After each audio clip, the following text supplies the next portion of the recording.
He's not staying out at all. I think we got a problem, got a problem. Let's go.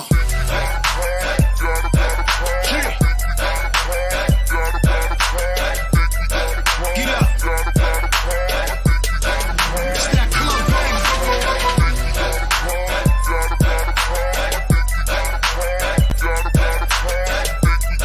You hear that? We can't sit down to that. Okay. Yo, what up, y'all? It's your boy, Shigluch, LOXD Block, Silverback. Hey, yo, right now I need to shout out the ISUPK classes. I want to give a huge, big, humongous shout out to all the UPK schools. We can't sit down to that. Shout out to Black Watch, hosted by General Johanna. Word, I need y'all to check out Cross the Line Radio as well, man. They've been open all week from 7 to 9. They ain't shut down because of the corona, the COVID and all that. They rocking strong, you know what I mean? Think we got a problem, but really it ain't though. It's one of me and these bitches, I count about 3, 4. Think we got a problem, but homie just all talk. He ain't gon' pop a balloon with a pitchfork. Think we got a problem in the club with this dog. Rude boys, dogs, ladies, everybody.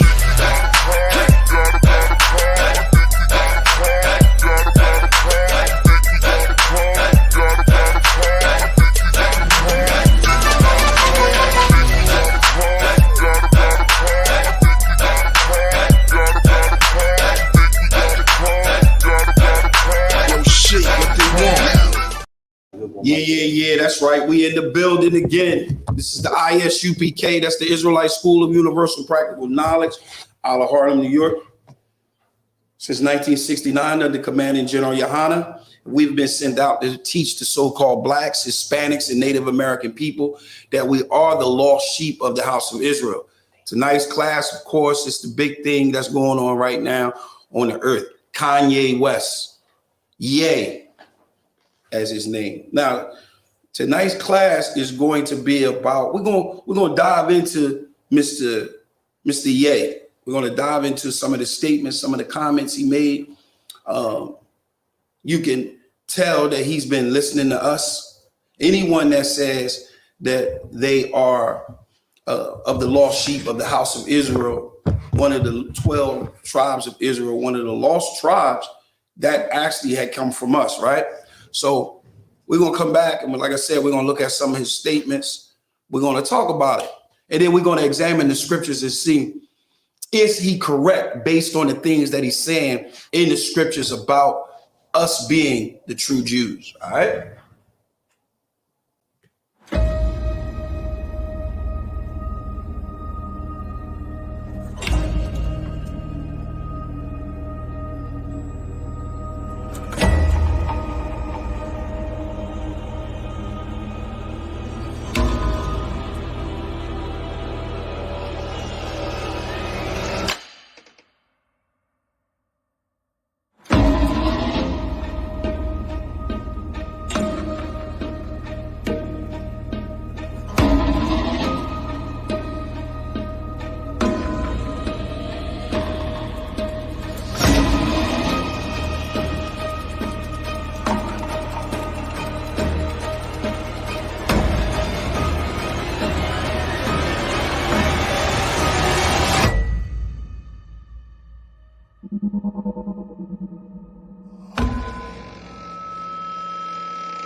Excuse me, I got a question.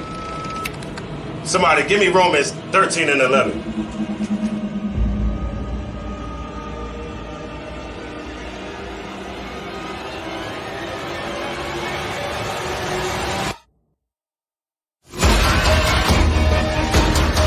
have a question.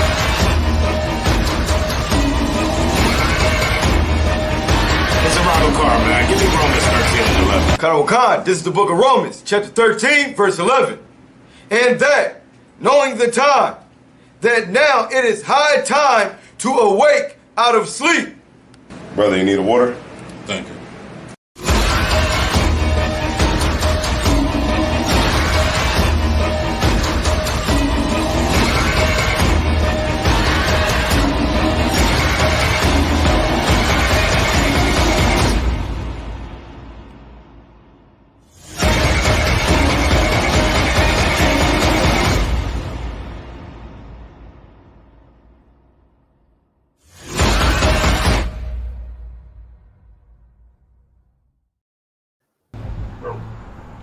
Hey, what's good, Zariah, man? What's up? Get your ass up. Oh, man, you always be tripping. What's going on, man? What's good, Red? Hey, man, they was clowning you at work today, man. So? I mean, we watched the video a couple times, but we really couldn't tell if it was you. Yo, how's your eye? Oh, it's cool. God damn! What's up, Rock? What's up, Rock? Yo, let me get one of them flyers, man. Man, I ain't giving you shit. You better get the hell out of here before Cat Pop come out here. Man, come on, man. Why you gotta be like that, man? I'm trying to come to class, man. Why you acting crazy? Man, you need to go do that. Man, I ain't giving him shit. Man, what? Man, you ain't gonna give me shit. We need brothers to come to class. Damn, man. Ite me ya me estar rotando. Man, you fucking racist, man. Give me this goddamn flyer, man. You acting crazy, home. Man, fuck you. Oh, shit. Tebow, nigga. What? Who? Tebow. Oh, damn, I ain't been to class in a minute. Shit.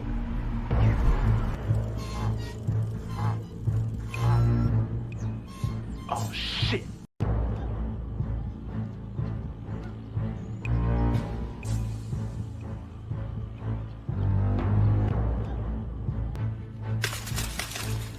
What's up, y'all? What's up, Red? Thanks for the bike. What you got on my ties, homie? I ain't got nothing. I thought you already collected the ties. I did, but I want Red's 10%. Stall him out. What's up, Red? What you got on my ties, homie? I ain't got nothing, man. Oh, yeah. You got something. I ain't got.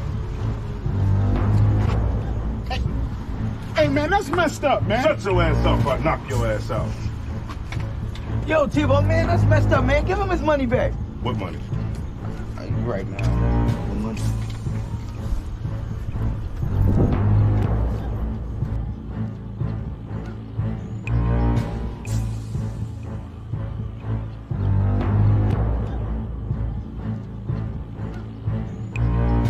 Hey, man, why ain't y'all help me? Yeah, man, I paid my tithes. Man, that's fucked up. If it was y'all, I would have helped y'all. What about the time he took the ties from me in Zariah's backyard? Oh, that was different. Man, let's jump him. Man, sit your ass down, man. Man, I got mind control over Tebow. When he here, I pay my tithes. But when he leave, I pay my tithes. Man, damn, man. I should have just paid my tithes, man.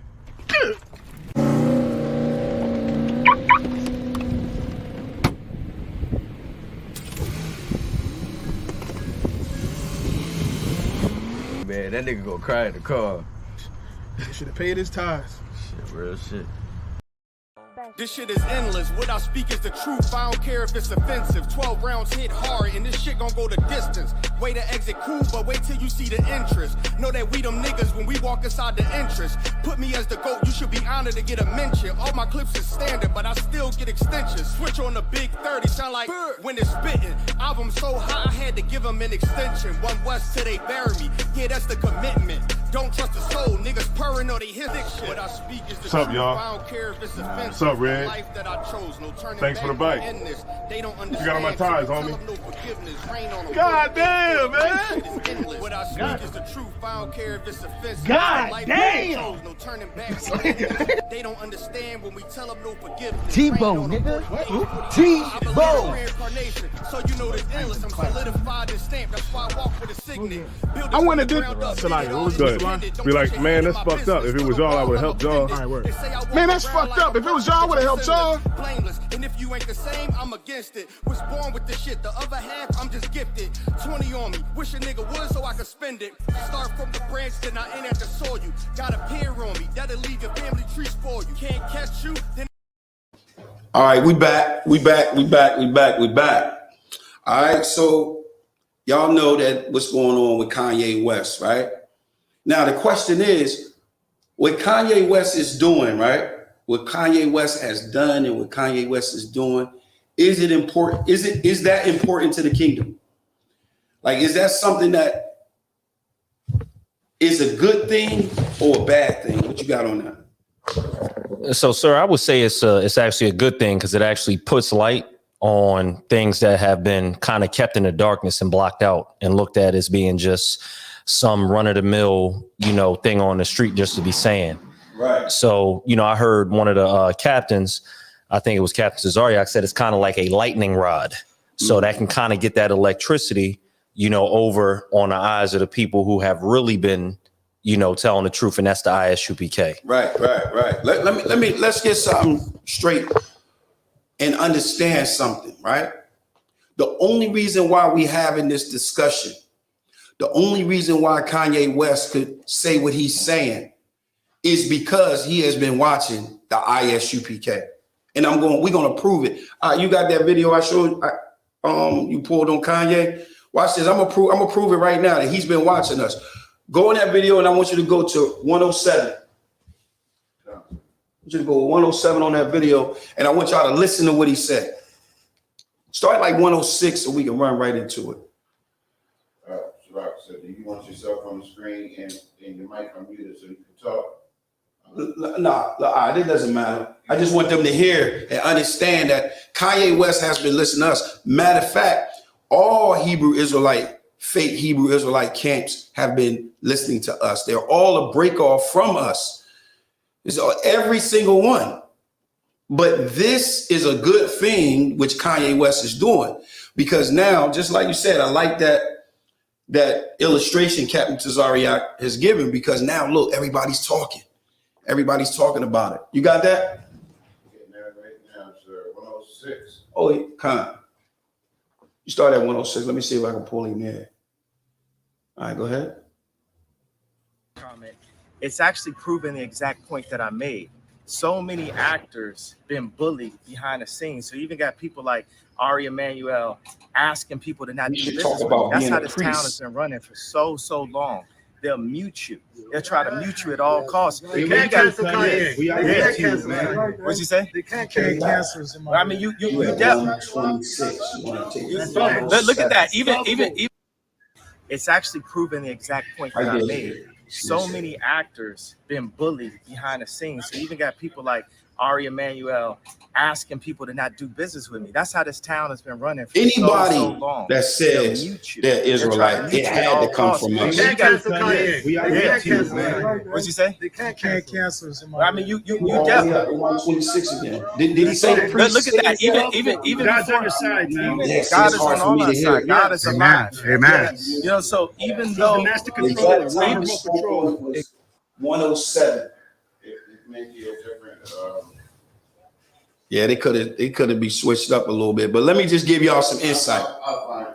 Kanye West was coming out and he said he's the priest of the home. Who says that? Who makes those statements? Who says that we're the priests? We're the priests of our homes. Who says that? ISUPK. The ISUPK. And this is let me give y'all his major problem. Give me Deuteronomy chapter 7. Deuteronomy chapter 7 and verse. You can start at verse 2. This is Kanye West's problem right here. This is the reason why his message can't flow like here in the school. What Kanye West need to do, he need to come and learn under Commanding General Yohana.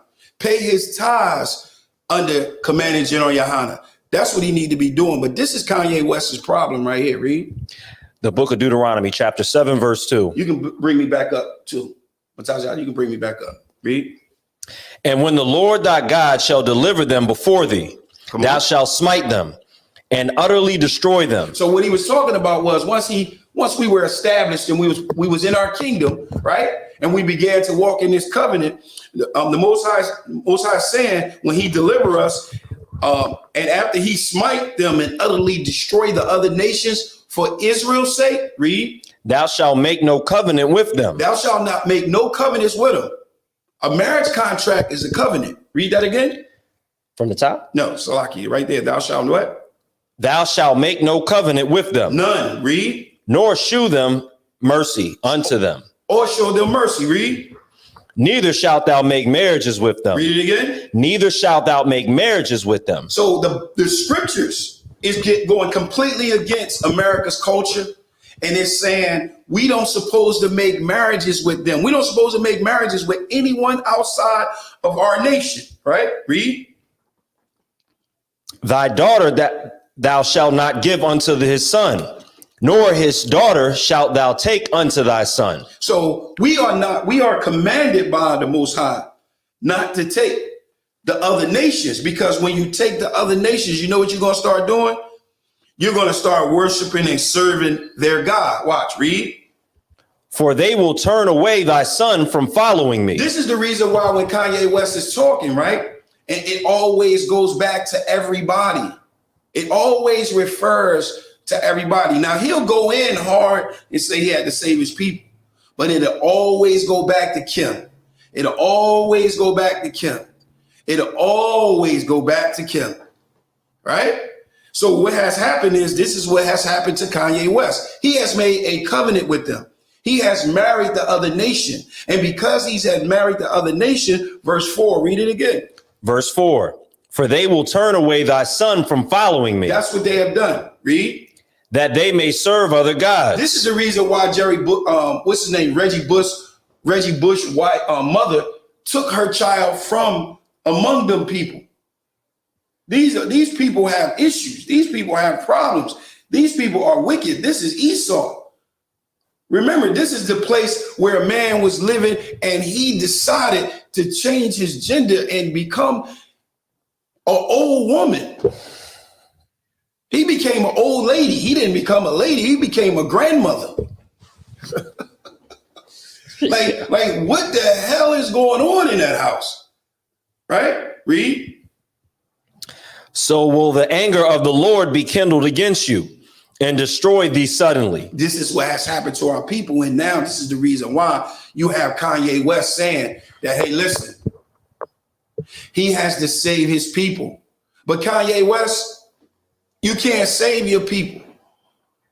You can play a part and a role in saving your people. But the only one that can save these people today, which is the Black, Hispanics, and Native American people on this side of the earth, is Yahweh Shah, that horn of salvation. You got that? The horn of salvation. All right? The horn of salvation. That's in Luke chapter 1. You can start at 68.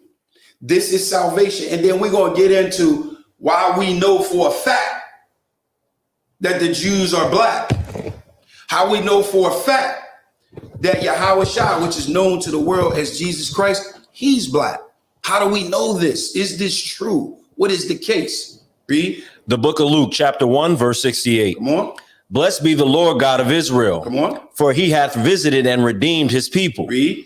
And hath raised up an horn of salvation for us. That horn that he's saying, talking about that horn of salvation, that horn represents power.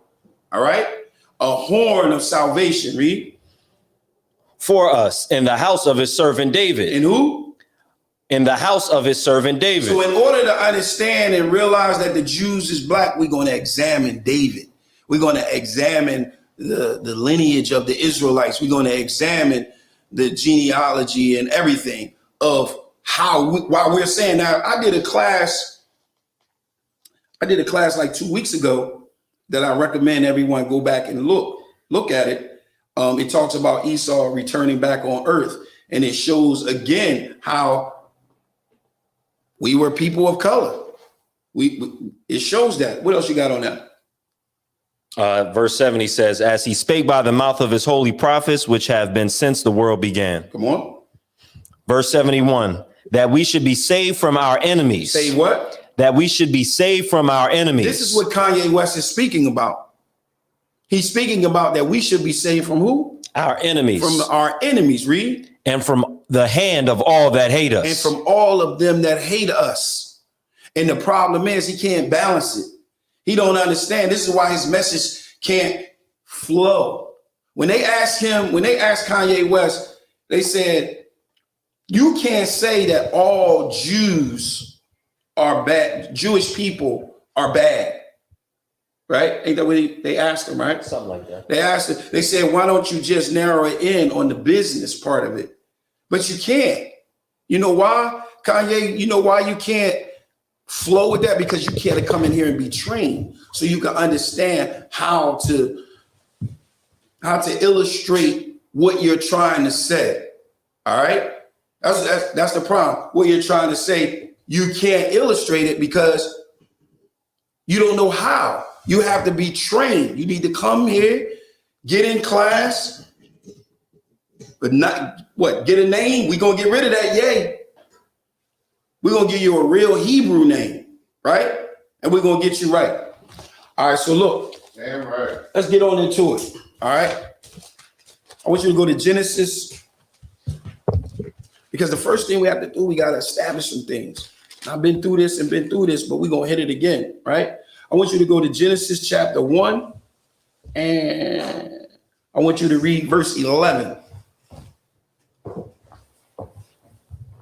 Genesis chapter 1, verse 11. Come on.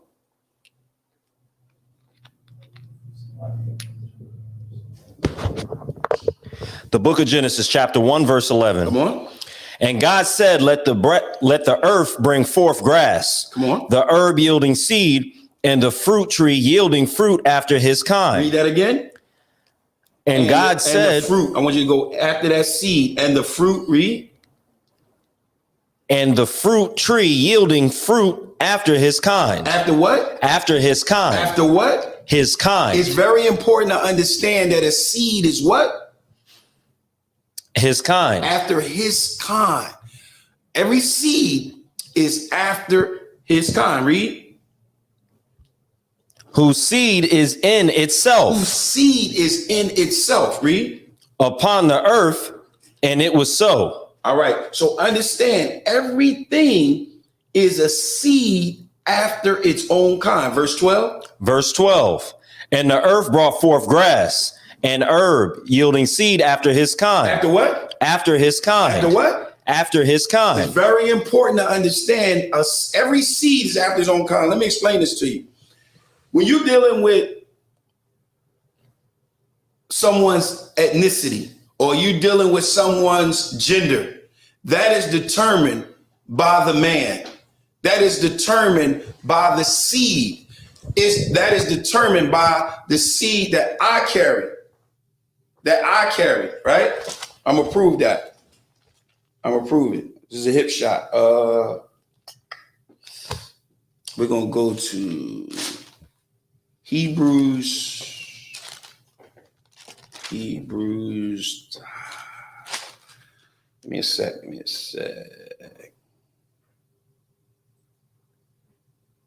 All right, go to Hebrews chapter 7, verse 4 and 5. I'm going to show you that the life is in the seed.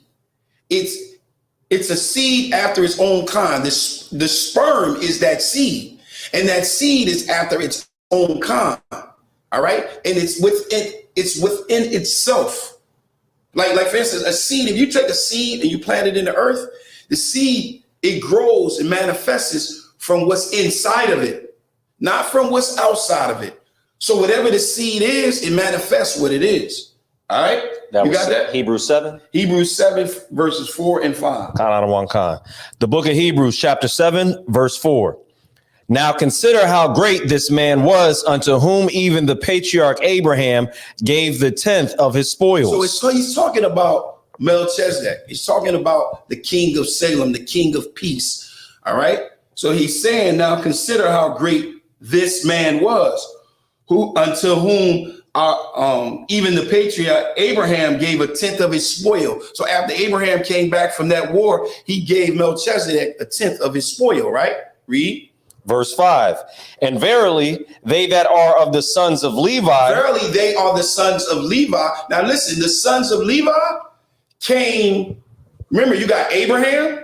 Then Abraham had Isaac. And then Isaac had Jacob. Jacob had 12 sons. And out of those 12 sons came Levi. All right. So you remember, you got Abraham, Isaac, and Jacob. So this is way before This is way before Levi. Right? Read that again from the top. Verse 5. And verily, they that are the sons of Levi, come on, who received the office of the priesthood. Because when Moses came down from Mount Sinai, he gave laws and he gave the priesthood to Aaron, which is his sons, are the Levites. All right? Are the Levites. Read. Have a commandment to take tithes of the people. So we were, Abraham told the Levites that they would have to take tithes. That's how they take tithes, right? But he was saying that Melchizedek paid tithes to Salakia. Abraham paid tithes to Melchizedek. So he's using this as an example. Remember, Abraham paid tithes to Melchizedek. And then he mentioned the Levites, and the Levite, which is the priesthood, is not even born yet, right? So he's mentioning that, read. That it is their brethren, though they come out of his loins, the loins of Abraham. Where did they come out of? The loins of Abraham. Where did they come out of? The loins of Abraham. Because they were his seed. They was his seed. Go to Romans 9. Romans 9 and verse 7. The book of Romans, chapter 9, verse 7. Read. Neither because they are the seed of Abraham. Now, hold on now. We got to examine this. All right. We got to look at this. Because remember, everything is a seed after its own kind. So we know that Abraham had how many kids? How many children did Abraham have? 8. Abraham had 8 sons. Sons. Right. He had 8 sons. He has 6 by Keturah, 1 by Sarah, and 1 by Hagar. Right. So he had 8 sons. Now, read that again. Neither because they are the seed of Abraham are they all children. Come on. But in Isaac shall thy seed be called. So he's being very specific. In Isaac shall thy seed be called. Read. That is they which are the children of the flesh. Come on. These are not the children of God. These are not the children. Those other children, they are the children of the flesh. They are not the children of God. They are not the Jews. They are not the Israelites. Remember, Abraham, Isaac, and Jacob. Jacob had 12 sons. Jacob's name was changed to Israel, and his kids were named the Israelites. Right. All right? Read. That is they which are the children of the flesh. These are not the children of God. They are what? These are not the children of God. See, this is the issue and the problem that Kanye is having, because he married someone that is not of the children of God.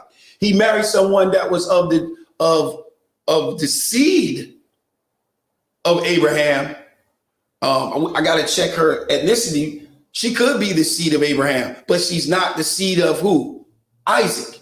They're not the seed of Jacob.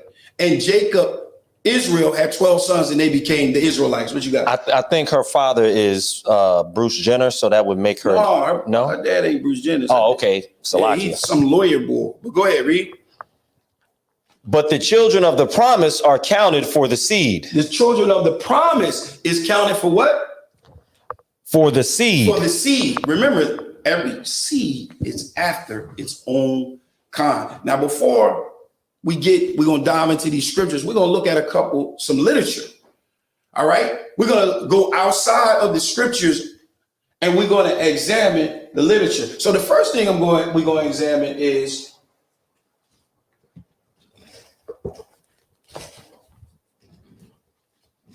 what you got? Give me Salakia. All right, I'll tell you what. Before we do that, go to Deuteronomy chapter 28. Now remember, what we're trying to do is we're trying to let new listeners understand why we're saying, and is Kanye right? Are the Jews black? Are they people of color? And are they here? Are they here in North America? Let's see. What you got? Deuteronomy 28 and what? Start at verse 1. Verse 1. The book of Deuteronomy, chapter 28, verse 1. Now, what this is this is milk right here. These are milk scriptures that we use in the Israelite School of Universal Practical Knowledge to give understanding on who the Israelites are. All right. And in order to know who the Israelites are, you have to look at the scriptures and follow prophecy. You have to follow what the scriptures is saying. It's real simple if you stay within the scriptures and allow the scriptures to talk for you. Give me Deuteronomy 28 and 1, read. And it shall come to pass, if thou shalt hearken diligently unto the voice of the Lord thy God. So what is going on here? Moses is telling the Israelites, remember, Abraham, Isaac, Jacob. Jacob became Israel. Israel had 12 sons. Those 12 sons went into Egypt. And then while they were in Egypt, that's when they had grew, right? So now he's telling them when they come out, he's saying, and it shall come to pass, if thou shalt hearken diligently unto the voice of the Lord thy God. Remember, he was giving them laws, right? Read. To observe and to do all his commandments, read, which I command thee this day, come on, that the Lord thy God will set thee on high above all nations of the earth. Read that last part again. That the Lord thy God will set thee on high above all nations of the earth. Now, see, this will be considered racism here in America. He's saying that he will raise them above all nations on the earth. All right. This is what it said. So if they follow, I will bless you. Go to verse 15. This is what we read in this Bible. This is Grandma's Bible. This is Mama's Bible. This is that Bible downstairs.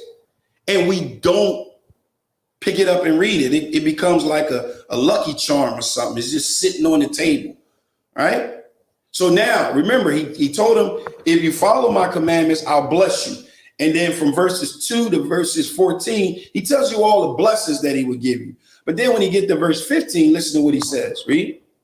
Verse 15. But it shall come to pass, if thou wilt not hearken unto the voice of the Lord thy God, to observe, to do all his commandments and his statutes, which I command thee this day, that all these curses shall come upon thee and overtake thee. All these curses shall come up on thee and overtake thee. So now he talked about blessings. Now he's talking about curses, Salakia. And these are the curses. Verse 16. Verse 16. Cursed shalt thou be in the city, and cursed shalt thou be in the field. Cursed shalt thou be in the city, and cursed shalt thou be in the field. What city? What field? So now let's examine it, right? I want you to go to Deuteronomy. You know where I want to go, Deuteronomy 28 and 68.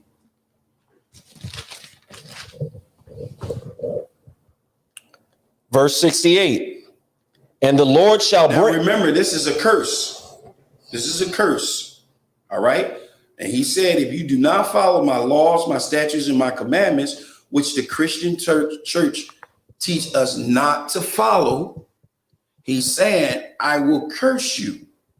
Right. This is the curse. Read. And the Lord shall bring thee into Egypt again with ships. So he said, I will bring you into Egypt again with ships. Now, the beauty behind this verse. Now Esau would have took this out, right? He would have. If he known what this was saying, he would have took this out. Why didn't he know what this saying? Why would one make an argument that he didn't get rid of this one? Is because he didn't know what it was saying. Why? Because he didn't know what Egypt was saying at the time. Exactly. Read that first part again, because remember, we try to attract these listeners and get them to understand what Kanye West is saying is correct. Is right. Read verse 68 again at the beginning. Verse 68. Come on. And the Lord shall bring thee into Egypt again with ships. The Lord shall bring you into Egypt again with ships. Now remember, this is a walk away. This is a walk away from Israel. And he's warning them about when they in their land. And if y'all don't follow our law, statutes, and commandments, I'm going to put you on ships and I'm going to send you to Egypt again with ships. Now, let's see real quick. Give me Psalms 119. I gotta get this out right here because they need to understand what we're getting ready to do. So we're gonna go to Psalms 119, and you want to go to verse 100. I want you to read 100 through. Give me 100, 101, and 103, and 104. Salakia. Just give me 100 to 104. And I don't want kind. The book of Psalms, chapter 119, verse. Now remember, we just read that he will bring you into Egypt again with ships, and we're going to show you what we're going to do to get understanding on this. All right, read. The book of Psalms, chapter 119, verse 100. Read. I understood more than the ancients. So he said, I understand more than of the ancients. Read. I have refrained, Salakia, because I keep thy precepts. Because I do what? Keep thy precepts. Because I keep thy precepts. Read. I have refrained my feet from every evil way. Come on. That I might keep thy word. I have not departed from thy judgments. Come on. For thou hast taught me. Read. This is he has been taught, and this is what it is. Read. How sweet are thy words. How sweet are those words in that judgment that you taught me. Read. Unto my taste. Come on. Yea, sweeter than honey to my mouth. It's sweeter than honey to my mouth. Read. Through thy precepts I get through thy precepts. Come on. I get understanding. Come on. Therefore I hate every false way. Therefore I hate every false way. So in order to understand the Bible, we have to use precepts. Right? So now, one more. I want you to go to the book of Hosea, chapter 12 and verse 10.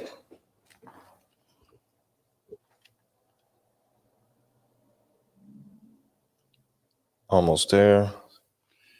It's very important to understand that when you're reading the Bible, you have to use precepts. Remember, this is a whole different culture.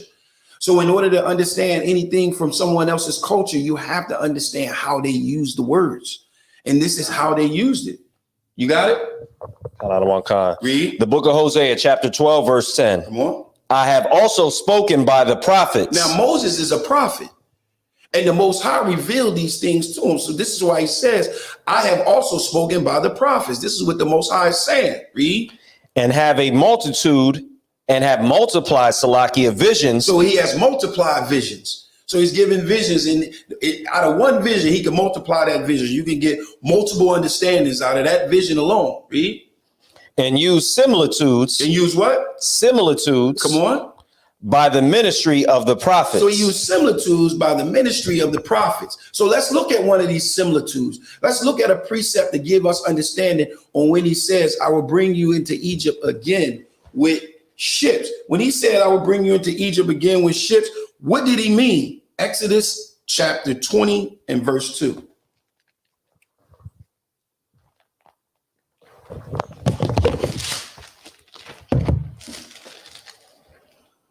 Come. Read. Book of Exodus, chapter 20, verse 2. Come on. I am the Lord thy God, which have brought thee out of the land of Egypt. So he's saying, I am the Lord thy God that brought you out of the land of Egypt. Read. Out of the house of bondage. What does it say? Out of the house of bondage. So he's saying, I brought you out of the land of Egypt, out of the house of bondage. Give me Deuteronomy chapter 5 and verse 6. Salakia, hold on.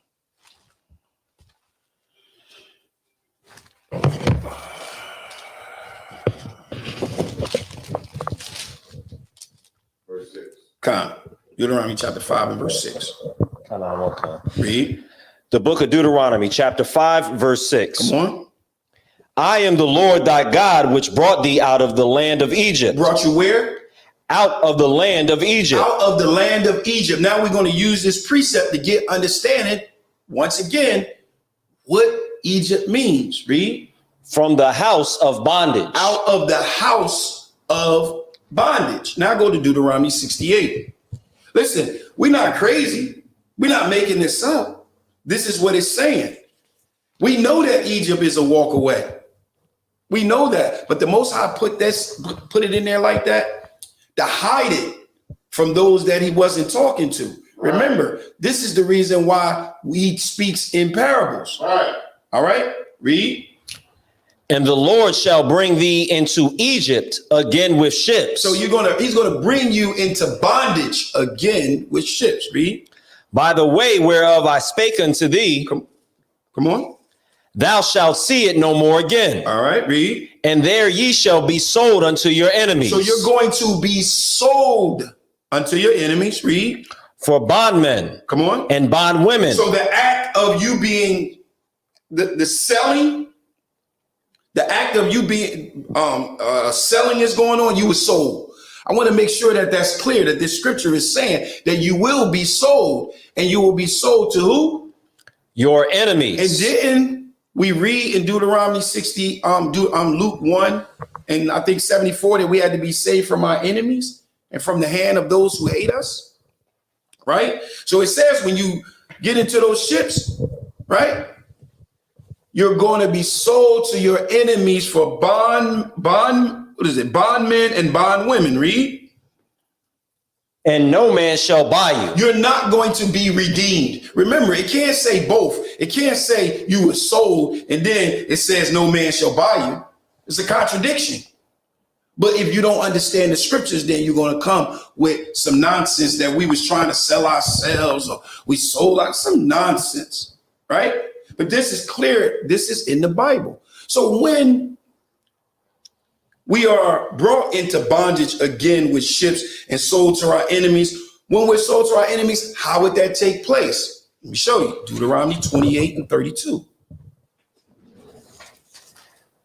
The book of Deuteronomy, chapter 28, verse 32. Come on.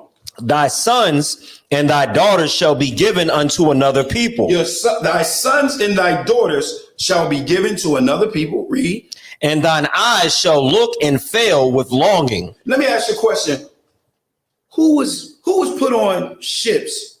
When you got off the ships, you were sold in bondage to your enemy, and they were sold to another people. Read that 32 again. One more time, Salakia. 32. Read. Thy sons and thy daughters shall be given unto another people. Come on. And thine eyes shall look and fail with longing. Come on. For them all the day long. Read. And there shall be no might in thine hand. Power is nothing. Who did this happen to?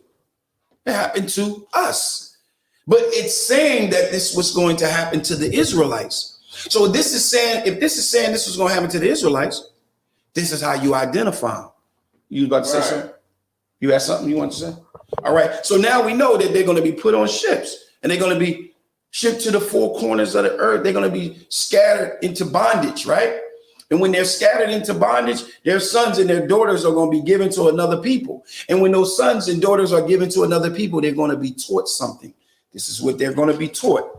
Deuteronomy 28 and 64. The book of Deuteronomy, chapter 28, verse 64. Come on. And the Lord God, Salakia, and the Lord shall scatter thee among all people. This is the reason why we say that that bondage that took place, that bondage was scattering us all over the earth. Read it again. And the Lord shall scatter thee among all people. Come on. From the one end of the earth even unto the other. Read. And there shalt serve other gods, which neither thou nor thy fathers have known. So whatever gods that we were going to serve once we got off those ships and our children was given to another people, these are gods that Moses didn't know. We didn't know about this God. It's got to be a new God, right? This is what it says. Read it again. And the Lord shall scatter thee among all people. So you're going to be put in bondage and scattered among all people. Read. From the one end of the earth even unto the other. Come on. And there thou shalt serve other gods. Come on. Which neither thou nor thy fathers have known. Nobody don't know these gods. They're going to be new gods. Read. Even wood and stone. Even what? Even wood and stone. Wood is the cross, and stone is Islam, which is that black stone, which is the Kaaba stone. Our people dominantly believes in Christianity, which is the wood, and dominantly believes in Islam, which is the rock. All right. This is what we do. One more. Go to Deuteronomy, same chapter, Deuteronomy 28, because Deuteronomy 28 is a core. It's like it's giving you understanding exactly what the Israelites will go through in these last days. And by looking at these scriptures, this is how we identify who the Israelites are based on these scriptures. So you got Deuteronomy 28. I want you to go to start at 48. The book of Deuteronomy, chapter 28, verse 48. Come on. Therefore shalt thou serve thine enemies. Remember, it says that we will be taken off those ships and we will be sold to our enemies. And remember, it said that we had to be saved from who? Our enemies, right? So now in verse 48, it says, therefore shall thou serve thy enemies. Now let me ask you a question. Do we serve our enemies? Mr. West was talking about it. Kanye was talking about it.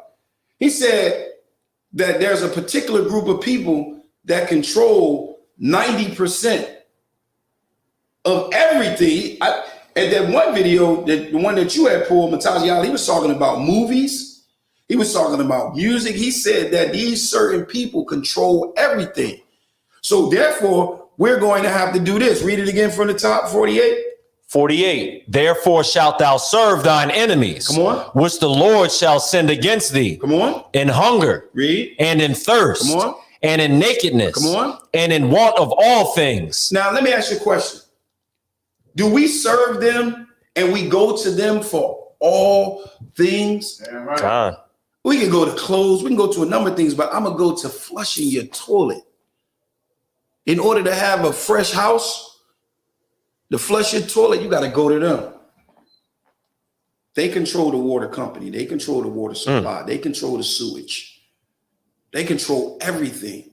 It's not anything. If you make something, you got to get the material from them. We have to rely on them for all things. If we hungry and we want to eat, we have to rely on them. Now, guess what? Now we just GMO people. We GMO'd up. Why? Because remember, the earth don't yield to them. So now they got to go and make GMO. And why they make GMO? Because we work for them. We serve them. Now, guess what? That's what they feeding us, GMO. That's what we feed. What else you got? And he shall put a yoke of iron upon thy neck. A what? A yoke of iron upon thy neck. Now, did we have a yoke of iron on our necks? Khan, I don't want Well, we put on ships? Khan. Well, we shipped scattered all over the earth? Khan. Well, when we got off there, was the kids giving to other people? Khan. And were we taught to serve wood and stone? Khan. Oh, wow. And was yokes of iron put on our necks? Khan. Wow. Is the Israelites black? Khan, I don't want Khan, sir. It definitely sounds like it. It definitely sounds like it. I mean, what do we supposed to do when we see this type of language? We supposed to ignore it? Let's keep going. Read. A yoke of iron upon thy neck until he have destroyed thee. Until what? He have destroyed thee. Now, when it says that he has destroyed thee, right? It's talking about destroying your mind. It's talking about destroying what right up here. It's ripping all of that out, telling you not to follow the laws, telling you a Negro, telling you all these things. So like, I'm saying the image displaying. oh, all right, Khan. Yeah, the yoke of iron, all of these things. We were completely destroyed. This is why our marriages don't work. This is why right now, the most dangerous place to be for blacks, Hispanics, and Native American people is in the mother's womb. I'm gonna let you sit on that for a second. In the mother's womb. You know why? Because you got to get up out of there first. your enemy begins to attack you right in the womb. They begin to tell her, hey, listen, this is going to hold you back from your career. This is going to hold you back from going out. This is going to hold you back from having fun. This is going to hold you back from this. This is going to do this. It's going to do that. And guess what? It's very dangerous to be inside of a woman's womb. That's heavy, y'all. That's heavy. That's heavy. 20 million? What you got out? If I may, sir, it's like what you was speaking on earlier about how we would be taken from our families and there will be no power in our hand to retrieve them. On this image that's on the screen, it says on that sign, it says great bargaining sale of Negroes, horses, cattle. And I can't make out the rest of that but it says something property, minor property, I think. But you see how we're just commodity. Right. There's no pity on that mother pleading for her child, but he's going to sell his child to the highest bidder and split that family up. Right. And I got precept for that. Go to verse 50. Verse 50. A nation of fierce countenance, which shall not regard the person of the old, nor show favor to the young. So that no mercy. No mercy. Now, what we did was we went and we examined literature outside of the scriptures. And what we're going to look at right now is this book right here. It's called Black Indians.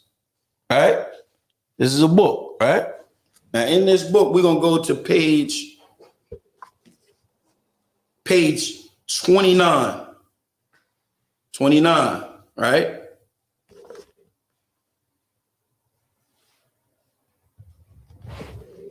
Page 29.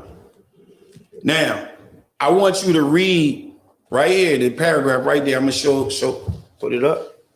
See that? That's it right there. All right. I want you to read what I got circled right there. Now, this book right here, tell them the name of that book and the author and what page you want. Kind out of one kind. This is Black Indians, A Hidden Heritage by William Loren Katz, and we are on page 29. All right, now listen. This right here. We didn't get together, Ye or Commander General Yohana. We didn't get together and put this book together. This is literature that we found outside of the scriptures of history that took place while we were going through the trauma of the transatlantic slave trade. Things was written down on what they did and what took place. And this came from one's diary. Read what you got. Children are torn from their distracted parents. But in Deuteronomy 28 and 32, it says thy sons and thy daughters was given to another people. Go ahead. Parents from their screaming children. Come on. Wives from their frantic husbands. Husbands from their violated wives. From their violated wives. Who did that happen to? That was hell. That was hell. You want to talk about a Holocaust? We showing you one. We reading one right here in these scriptures. Come on now. Brothers from their loving sisters. Come on. Sisters from their affectionate brothers. See them collected in flocks and like a herd of swine, driven to the ships. Driven to where? Driven to the ships. Driven to the ships. Is that whole, anything else on there? Go ahead. They cry, they struggle, they resist. Remember, it says they have no might in their hand. They cannot be redeemed, meaning no one can save them. This is all coming from Deuteronomy 28. Go ahead. But all in vain. All in vain. Come on. No eye pities. No hand helps. No hands. Nobody can help. That right there fits perfectly what we just read. Perfectly what we just read. I mean, it fits in like a glove, right? You can't say if the glove don't fit, you got to acquit in this case. You can't say that in this case, all right? So we got other books, right? Okay, I'm from Philly.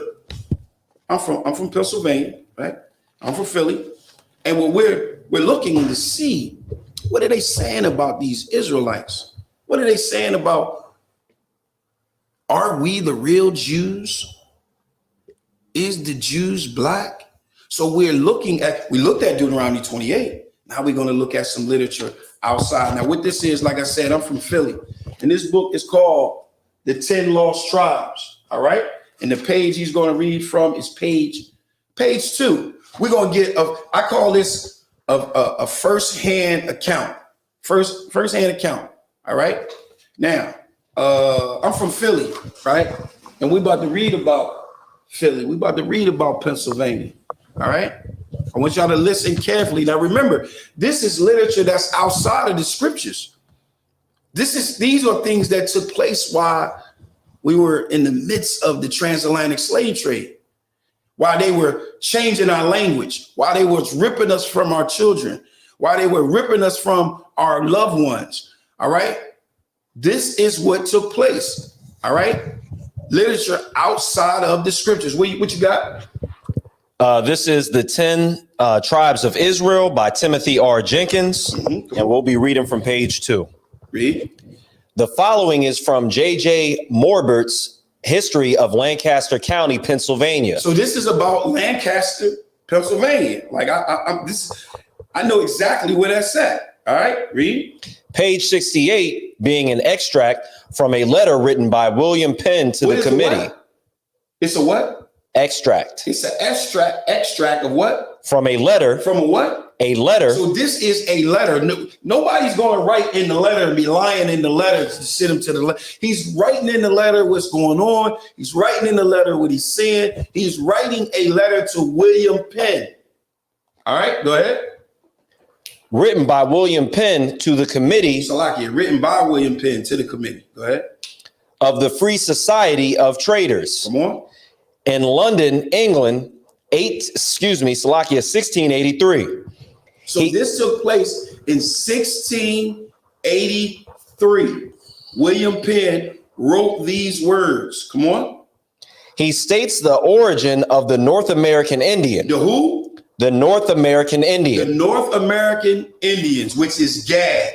Right? Go ahead. I am ready to believe them of the. I am what? I am ready to believe them. This is what William Penn wrote. I am ready to believe them. Go ahead. Of the Jewish race. Of the who? Jewish race. Of the what? Jewish race. Now, here's William Penn. What y'all gonna dig him up? They gonna dig him up? What are you gonna do? He said, listen, I'm convinced. What else you got on that? I mean of the stock of the 10 tribes. Of the who? Of the 10 tribes. Oh, man. This is William Penn writing this. This is William Penn. Any more? Khan out of one Khan. And that for the following reasons. First, they were to go to a land not planted or known. Where did they get that from? They got that from the Apocrypha. Khan out of one Khan. Out of the Apocrypha. Let's get it. Let's get that. Second Esdras 13. Let's get it. Because like I said, once again, we're trying to fish out the people that don't understand and believe that Kanye is just talking sideways. Kanye ain't talking sideways. Kanye just need to come into the school and be properly trained. All right. So we're going to go to, this is the Apocrypha. All right. The Apocrypha is books that they took out of the Bible. Why? While we were going through the transatlantic slave trade. While the transatlantic slave trade was taking place, they were busy taking books out the Bible, and by the grace of the Most High, we're able to find it in the Apocrypha. So now, remember, William Penn said he was convinced. He was convinced because it was told to them that they would go to a land where no man dwell. Right? That's not in your 66 books, but guess what? It's in your Apocrypha that they took out. And that shows that it was important and they should have took it out. And that shows that it was important that they should have took it out, because they should have took it out so that they can hide who we are. Go ahead. Salaki, and that shows that William Penn had a Bible with that in it. Oh, absolutely. And they had to take it out. All right. All right, read. The book of Second Esdras, chapter 13, verse 40. Read. Those are the 10 tribes which were carried away prisoners out of their own land in the time of Osei the king, whom Salmana, Salmanasar, the king of Assyria, led away captive, and he carried them over the waters, and so they came into another land. Now remember, he said, I am convinced that they are of the 10 tribes. I am convinced. And here is speaking about the 10 tribes, right? Verse 41. Verse 41. But they took this counsel among themselves. So this is what we spoke among ourselves, right? Go ahead. That they would leave the multitude of the heathen. Come on. And go forth into the further country. Come on. Where never mankind dwelt. Well, where? Where never mankind dwelt. Where? Never mankind dwelt. All right, that was in the Bible. They took that out. They took it out. And William Penn is writing about it. And what year is that? This is in 1683. 1683. 1683, this was in there. And then they decided, hey, okay, William Penn wrote about this, and Christopher Columbus spoke about this, and so on and so on and so on and so on spoke about this. I tell you what we're going to do. We got to take that out. We're going to canonize the Bible.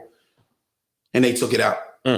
What else you got? Is some more in there? You got it. Look like you got a lot of heavy stuff. I got a lot in there. Go down to the second one. What we got in that second paragraph? What we got there? Khan Adawan Khan. Reverend James S. Milligan writes from the Argyle, New York, May 13, 1853. 1853. So he's writing from New York. This is a minister. This is what they call a reverend, right? A teacher, right? Go ahead. To a friend in Allegheny, PA. So he wrote to a friend. All right. He's just writing to his homie, letting his homie know, look, this is what I seen. This is what's going on. Right? Go ahead. Having in my possession and remember, he's an eyewitness. He's an eyewitness. And he's saying he has something in his possession. Go ahead. Having in my possession a very curious relic. Come on. Or facsimile of a relic. Of a relic? Go ahead. Of that ancient nation, the Jews. The who? The Jews. Oh man, we gotta go dig him up now. He in trouble. We're gonna put William Penn and what's his name, Reverend what? Reverend James S. Milligan. All them together with Kanye. We gotta put them together because they all tripping. Right? He says he has a relic of what? A relic or facsimile of a relic. Come on. Of that ancient nation, the Jews. The who? The Jews. The Jews. So he found this in New York. All right, let me get that back. Man, I want to keep reading. All right, now what this is, right? This is a classic. It's a classic biblical baby name book. That's all it is. All right, watch this. I had to bring this one out. When you look up the name Esau, in this book, listen to what it says. Read that at the bottom right there. I got it highlighted. I just want to throw this in there because this is talking about who this man made a covenant with. This is talking about who this man is fighting for. All right, read. According to the commentaries on Hebrew scripture, Esau is considered a significant character in the world history and the forefather of the Roman Empire. Read that again. According to commentaries go ahead. Their commentary, not ours. Go ahead. On Hebrew scripture, Esau is considered a significant character in world history. Come on. And the forefather of the Roman Empire. He's the forefather of the Roman Empire. Remember, of the Roman Empire. So now we want to go to Luke 21.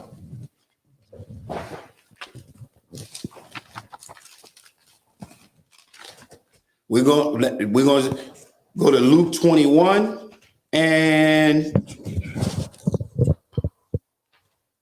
you can start at verse 20 because we have to get context. Remember, we're talking about the Roman Empire, right? This is how we got to the west coast of Africa. That's what we're about to explore. Go ahead. The book of Luke, chapter 21, verse 20. Now, remember, he told us that we will be led away captive to all nations. All right. So this process began when Jerusalem was conquered, which is our homeland, which is in the Middle East. It's that land that they took in 1947 and said that it was theirs. we're going to show you scripture that it's not theirs. And we're going to show you scripture, if you believe in this Bible, that was prophesied that they do that. Go ahead. And when ye shall see Jerusalem compassed with armies. When you see Jerusalem surrounded by armies, go ahead.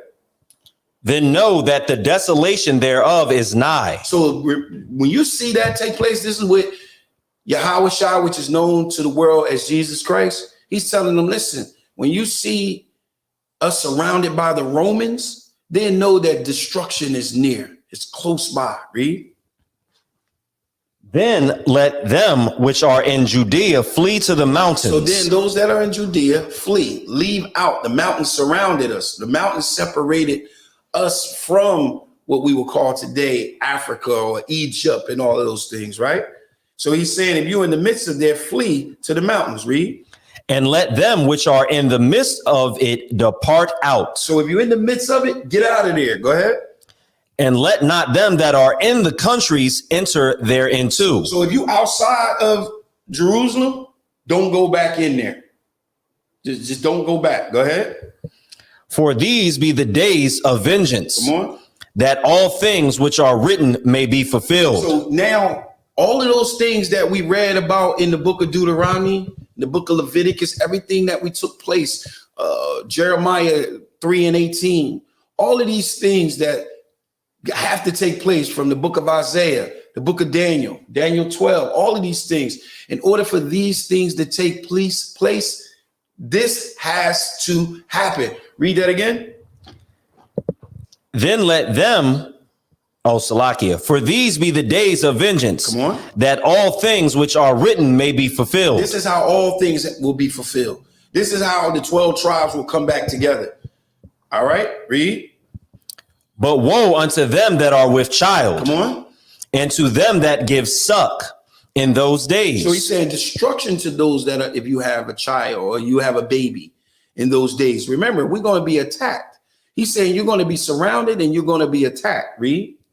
For there shall be great distress in the land. Come on. And wrath upon this people. Come on.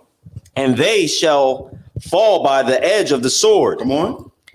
And shall be led away captive into all nations. So at this point, when we flee to what we call today Africa, in verse 24 it says, and then shall and they shall fall by the edge of the sword and shall be led away captive into all nations, and Jerusalem shall be trodden down of the Gentiles until the time of the Gentiles be fulfilled. So he's saying we're going to flee, and from that flee, it's going to lead to us going into captivity into all nations. All right. So this book right here, I'm going to read is by Babylon Timbuktu. All right. We're going to read pages 84 and page 90. All right. And we're going to read about now listen, we didn't write this. Israelite School of Universal Practical Knowledge did not write these books. All right. Who wrote that book? This is Babylon, the Timbuktu by Rudolph R. Windsor. All right. So we're going to read some outside the scriptures resources to see if these things took place. Remember, while we were going through captivity, a lot of things was taking place. Languages was being changed. The Bible they was taking books out the Bible. They was adding the letter J and making the Jesus. They was doing all of these things. All right. So now, by the grace and the power of the Most High, we are able to go back and research and find out that all of these things that took place, why we could not get an understanding. This is the beauty of it. Read.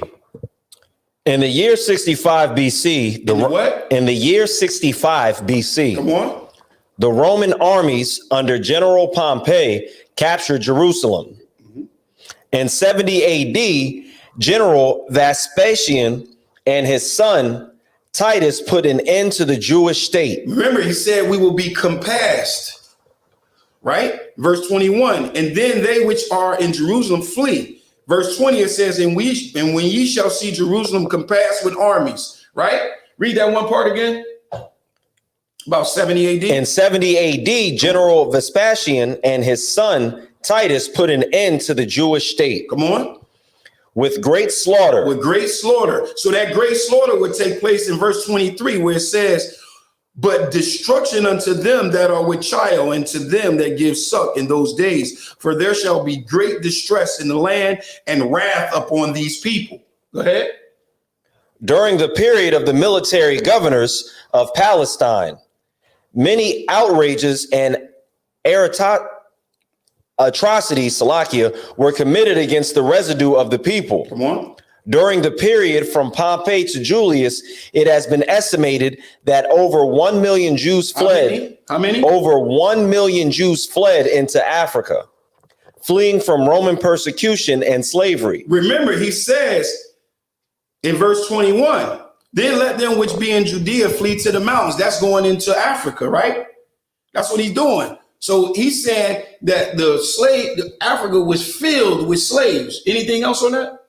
The slave markets were full of black Jewish slaves. Who? Black Jewish slaves. What? Black Jewish slaves. Okay, we're going to have to dig him up. Is he still alive? Find out if he's still alive. We might have to dig him up. He might still be alive. Okay, we got to group him together with Kanye. Kanye, Ben Frank, what's the boy name?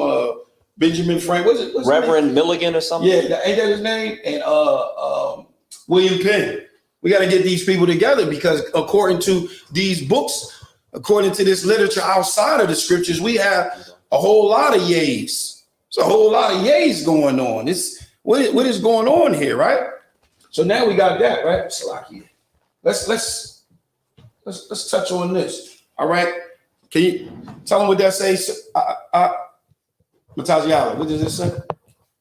Crania Egyptia. All right. Now, I want to read something to you. Now this book right here, they studied the cranials, right? They studied our head, our brain, our body. Listen what it says. It says this work has been selected by scholars as being culturally important and is part of the knowledge based on civilization as we know it.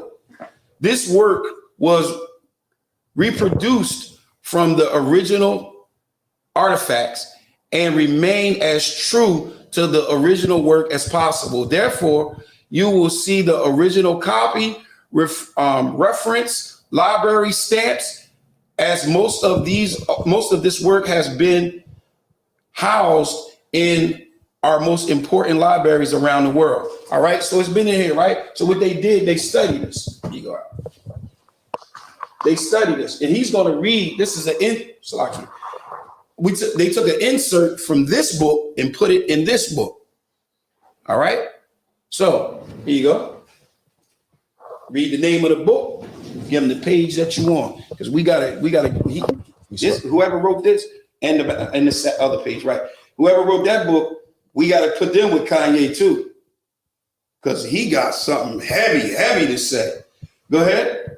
This is The Black Image and the White Mind by George M. Frederickson. Do me a favor, flip that book over on the back, on the top corner, on the left-hand side. What does it say? On the left-hand side. It says American history. It says what? American history. So this is an American history book. This is history. All right? Now I want you to go and I want you to read what I got highlighted. Tell them what page you want. So this is starting on page 74. In the 1840s, Morton collaborated with George R. Glidden, an Egyptologist, who provided him with mummy heads and information about the racial significance of Egyptian tomb inscriptions. It was they were looking at the tombs in Egypt. They're looking at the tombs. Read that again. From the top? From where you started, right? Where it's highlighted. In the 1840s, Morton collaborated with George R. Glidden. So they collaborated. They got together and collaborated. Go ahead. An Egyptologist. An Egyptologist. So he studies Egypt, right? Kemet, as they would say. Go ahead.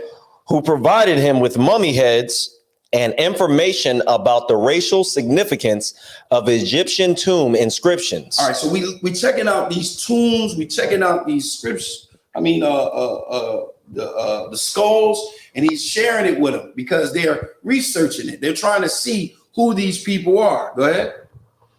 In Crania Egyptica, published in 1844. So it was published in 1844. So in 1844, they studying us. Go ahead. Morton pointed out that both cranial and archaeological evidence. Cranial and archaeology evidence. So it's two witnesses. The cranial and the archaeology evidence. Go ahead. Showed that the Egyptians were not Negroes. Say that again. The Egyptians were not Negroes. So it's saying the Egyptians is not Negroes. Go ahead. As abolitionists and colonizationists had maintained, and that in fact, this is a true statement. This is their conclusion. They're saying, in fact, after saying that the people here in America, blacks, Hispanics, and Native American people are not Egyptians. We're not Africans. That's what he's saying. He says, in fact, go ahead. In fact, blacks had been relegated to the same servile position in ancient Egypt as in modern America. So what he's saying is that the same people that was in slavery and bondage in Egypt, remember, I will put you on slave ships and I will send you to and scatter you all over the earth. And when you get off that ship, you'll be in bondage. That's what it's saying. You just read it. It says they're in the same servitude. So you got the Hebrew Israelites, which is in Egypt, and now you got the Hebrew Israelites right here in North America. Right here in North America. All right. Here you go, Salaki. I want you to read this. That support. All right. All right. What he's going to do is tell him what you're going to be reading from. He's going to be reading from a dictionary. It's a biblical dictionary. It's a Bible dictionary. Tell him read what you got highlighted. Con, this is a Zondervan Compact Bible Dictionary. This is on page 213, and the definition is ham. The definition is Ham. Come on. Ham, the youngest son of Noah, born probably about 96 years before the flood, and one of the 8 persons to live through the flood. He became the progenitor of the dark races, not the Negroes, but the Egyptians, the Ethiopians, Libyans, and Canaanites. His infancy, when his father lay drunken, brought a curse upon Canaan. All right. So indecency. Salaki. So the Egyptians are not Negroes. So what I want to do is I'm going to play this. I want to play something for you guys. This is Kanye West interview. Just a part of it. We're just going to watch like 10 minutes of it. Like all the tremendous stuff we're doing right now, which is a flip on Supreme, where the guy that used to work for me, Tremaine, is now at Supreme.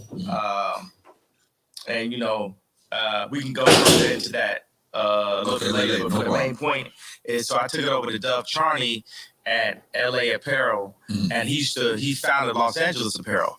So then we made the White Lives Matter tees, and then when I put up the tweet, the DEF CON tweet, now he ain't releasing the tee because he's Jewish. And I'm like, see, this is my exact point that I'm making. Like, Jewish people have owned the black voice, whether it's through us wearing a Ralph Lauren shirt, or it's all of us being signed to a record label, or having a Jewish manager, or being signed to a Jewish basketball team, or doing a movie on a Jewish platform like Disney.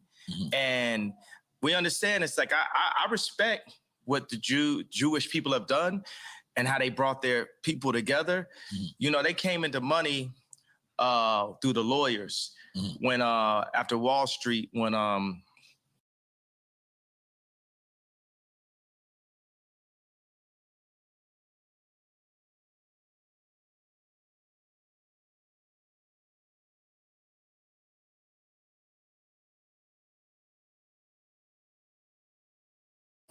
So Salakia, right there when he's talked about them coming together, they come together like that because they use our book. They using our book against us. And that's a problem right there. Imagine if we used our book, then we would have that power. All right. And that's what he's talking about. He's saying, listen, man, they come together. We don't come together. We are busy fighting each other in strife. We got politics that divide us, religion that divide us. We got so many things that divide us. All right. So many things that divide us, right? Remember, in Deuteronomy 28 and 6. You said what? They're saying no sound, but I'm listening. It's on YouTube. I'm listening to it. All right, that might be a delay. Salakia, can y'all put a 1 up if you can hear me? Can you put a 1 up if you can hear me?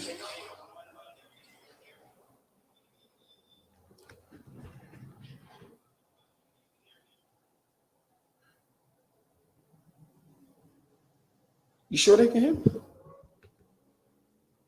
I'm on YouTube. Can you hear it? I'm on Facebook. Yeah, you can. I can hear it. I can hear it. That statement could have just been a delay. That just could have been a delay. That's all. Yeah, you can. I can hear it. All right. No sweat. All right. So let me keep playing this.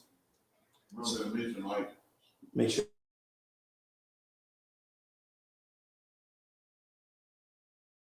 When all of the like the Catholics, they wouldn't divorce people. Right. So the Jewish lawyers came and they were willing to divorce people. That's when they first came into their money. So like say with me and Jay, with our culture, with the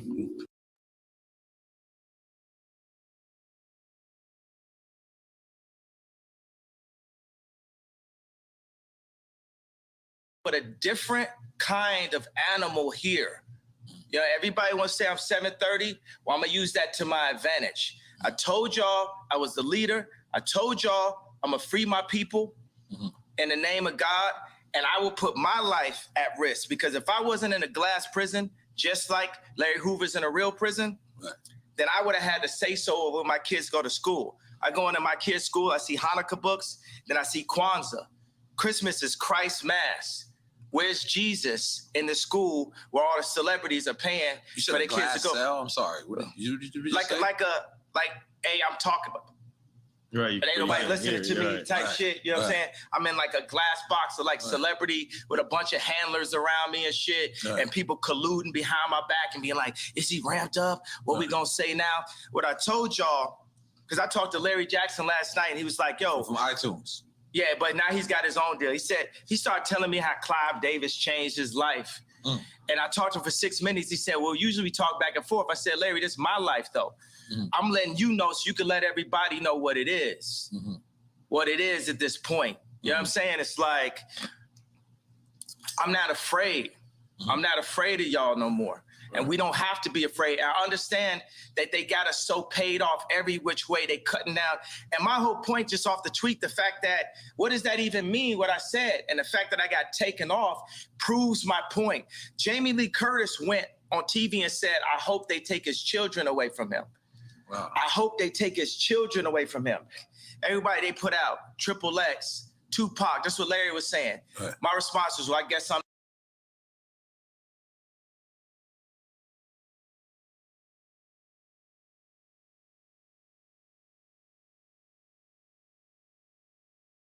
Look, I want to talk about that because Jamie Lee Curtis, right? Is that her name? She came on TV, like he said, and said they should take his kids away from him. Where's the outrage on that? Where's somebody saying, what do you mean take the... Listen, one thing they know, if you take the father out the home, oh, you got that child is done. That child is going to have all type of issues. That child is going to have all kinds of problems. I'm not going to keep playing it because unfortunately the delay is kind of like, it's a real bad delay and it's hard. It sounded fine to me. We fine? All right, let's keep going. I'll go back and listen one more time. No. Let's keep going. next then. Because it's no backing down at this point. I talked to Q because Q been labeled an anti-Semite. First of all, we are Semite. We Jew. So I can't be anti-Semite. Right. First of all, I need my 4 stadiums back. The 78 media outlets that call me abuser when I was trying to get that heroin addict away from my kids that was tattooing my kids' names.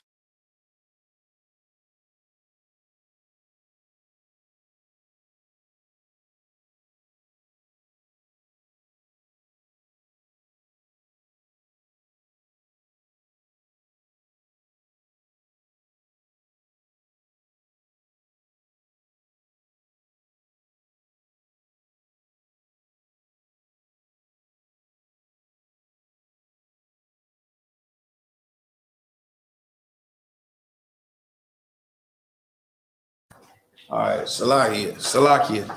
All right, y'all got to work with me on this because I got to delay and then I got to mute so much. But this is the reason why you can't take. What's interesting is they're taking that word and they're isolating it to just themselves. All right, that's what they're doing. They taking that word and they're isolating it to themselves, and they saying if you say something about us, that's considered an insult. That's considered a bad word. And the whole nation is going to come up against you. All right. But Kanye is not what he's saying. It's not anti. I don't even know if I should say the word because I don't know what might happen, but y'all know what I'm talking about. Right? It ain't anti that. Right. It ain't that. All right. And what's interesting is they get that from Shem. All right. Remember, Noah had 3 sons, Ham, Shem, and Japheth. Right. So those that are descendants of Shem, those are the ones that's Shemitic or Semitic, as one would say, but it comes from Shemitic. All right, you got that? You understand that? So we're gonna go to Genesis chapter 10 and verse 21. The book of Genesis, chapter 10, verse 21. And we're not gonna read the whole thing. I just want to show you that many nations came out of this. Go ahead. Unto Shem also, the father of all the children of Eber. So that word Shem, that's the word that they get anti from. All right. So in order to be anti, that means that you against it. All right.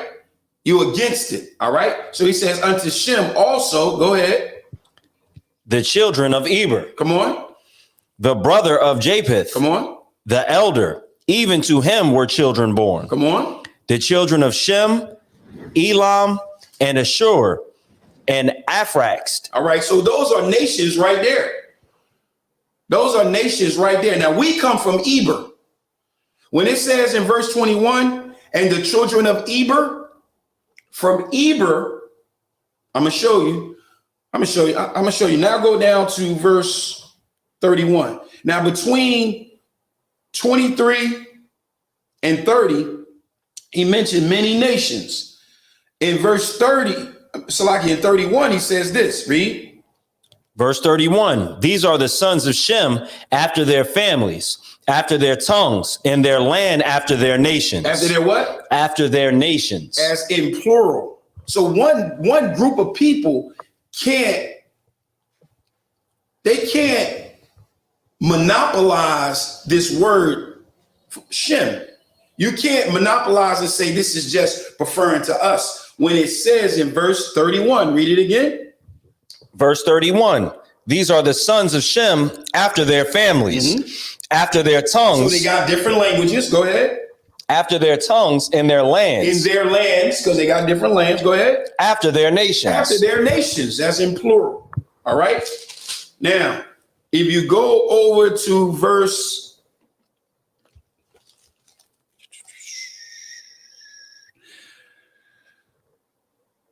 Genesis 10 and 10. Genesis 10, chapter 10. Read. And the beginning of his kingdom was Babel. Salakia. Chapter 11 and verse 10. Salakia. The book of Genesis, chapter 11, verse 10. Come on. These are the generations of Shem. Shem was 100 years old and begat Aphraxed 2 years after the flood. All right, go down to verse 16. Verse 16.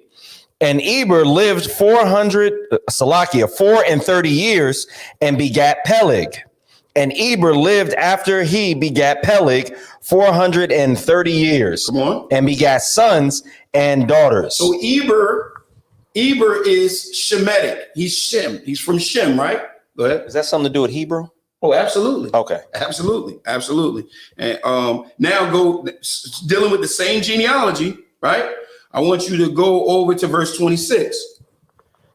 Verse 26. And Terah lived 70 years and begat Abram, Noar, and Haran. Now these are the generations of Terah. Terah begot Abram. Begot who? Begot Abram. So Abram became Abraham. Then Abraham had a son named Isaac. And then he had a son named Jacob.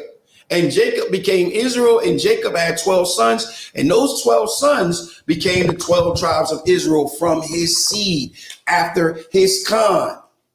That's what he did. A seed after his kind. Now, Yahushua comes from the line of David. He's the seed of David. Give me that in Romans 1 and 3. This is to show you that who the world called Jesus Christ was a Negro.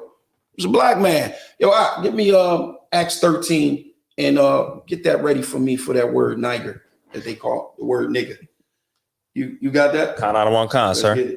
The book of Romans, chapter 1. Mataziala, you got that for me? I can do. Oh, you got it though? All right, go ahead. The book of Romans, chapter 1, verse 3. Come on. Concerning his son, Jesus Christ. Actually, start at verse 1. Verse 1. Come on. Paul, a servant of Jesus Christ, called to be an apostle, separated unto the gospel of God. So Paul is saying that this is what he's writing about. This is what this is all about concerning his son, Yahushua Mashiach. Go ahead. Which he had promised afore by his prophets in the Holy Scriptures. So this was promised before. What Paul is getting ready to talk about is promised. This was promised in the Holy Scriptures before. Go ahead. Concerning his son Jesus Christ, our Lord. Read. Which was made of this. Which was made. That means that he was made. Remember, he was made after something of its own kind. So read that again from the top. Concerning his son Jesus Christ, our Lord. Come on. Which was made of the seed of David. Made of who? The seed of David. So we know that the every seed is after its own kind. Right. We read it. That's the foundation. We read it in chapter 1. So Yahushua was made what? Read it again. Which was made of the seed of David, according to the flesh. All right. Now I want you to go to Revelation 5 and 5. Then I'm going to show you that the Israelites were black people. They were. Wait till you see the word they were called. Go ahead. The book of Revelation, chapter 5, verse 5. Come on. And one of the elders saith unto me, weep not. Behold, the Lion of the tribe of Judah. He's talking about Yahushua of the tribe of Judah, which is a Jew. Read. The root of David. The what? The root of David. Come on. Hath prevailed to open the book and to loose the 7 seals thereof. All right, go to Revelation 22 and 16. So he's the root of David. But just because he's the root, what does that mean? Does that mean he's just the foundation of David's, as a Christian would say, of David's salvation? We're going to give you precept. Remember, with precept, I get understanding, and any other way I hate. Read. The book of Revelation, chapter 22, verse 16. Come on. I, Jesus, have sent mine angel to testify unto you these things in the churches. Read. I am the root. I am the what? I am the root. Come on. And the offspring of David. And the offspring. Go ahead. And the offspring of David. Come on. And the bright and morning star. So let's look at David. Let's take a look and see. David had a son, right? And David had a son. His name was Solomon. He was an Israelite. He was of the tribe of Judah. He was the offspring of David. So he's going to be like his brother. Let's see what he got to say about it. Give me what I want. Give me Solomon's you know what? Give me that one. Give me Song of Solomon 1 and verse 5.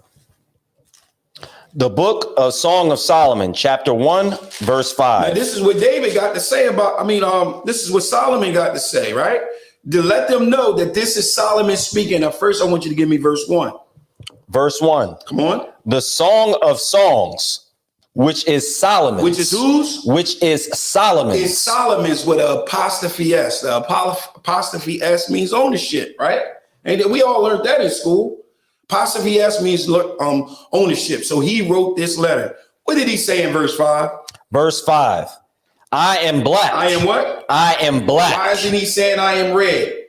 Why is he saying I am pale? Why isn't he saying I am white? But he says, read it again. I am black. Come on. But comely. I'm black and beautiful. Go ahead. O ye daughters of Jerusalem. Come on. As the tents of Kedar. Come on. As the curtains of Solomon. So he said, as the tents of Kedar, that was very dark. He was dark. He was a dark brother. You know what James Brown says? I'm black and I'm proud. Black is beautiful. This is where it comes from. Give me Job 30 and 30.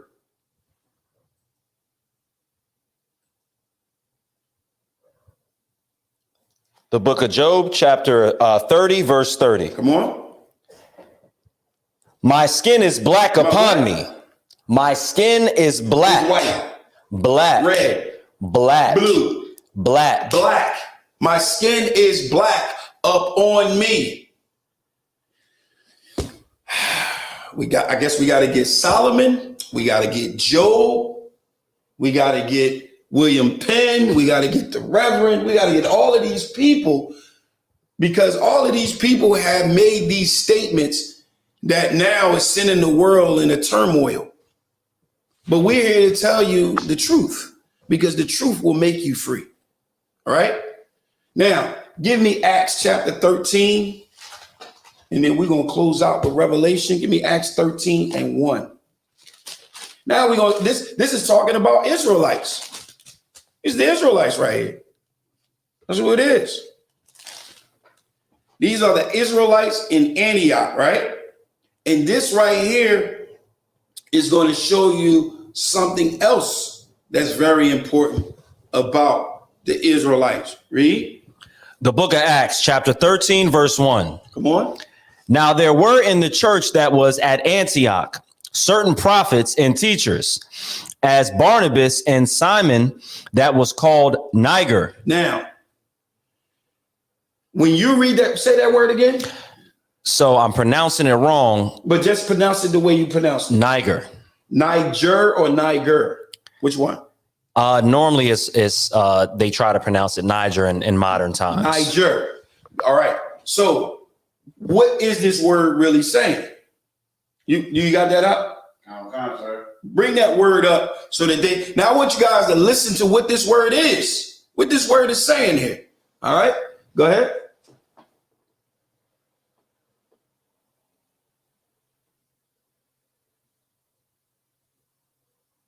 You got it? It should be playing. Oh, I can't hear it. I can't hear it. Can you hear it? Salakia, let me check the video. Yeah, I can hear it. It's saying it. I can't hear it. So the word is nigger. And what does the word mean? Look at it. It says nig. Look, nigger. I mean, listen, that's what it says. Nigger. Nigger. That's the word. It's right there. I'm not saying it. Look, get Strong's too. You can get Strong's with William Penn and all the rest of these writers and Kanye and put them all together, right? And then look what it says. The word means black. The word itself in Acts 13 and 1, the word nigger, it's in the Bible. It means black. What? Hey, Kanye is right. Kanye is on something. He just need to get in class, right? Damn right. All right, we're gonna go to Revelation. We're gonna close this down with Revelation 1.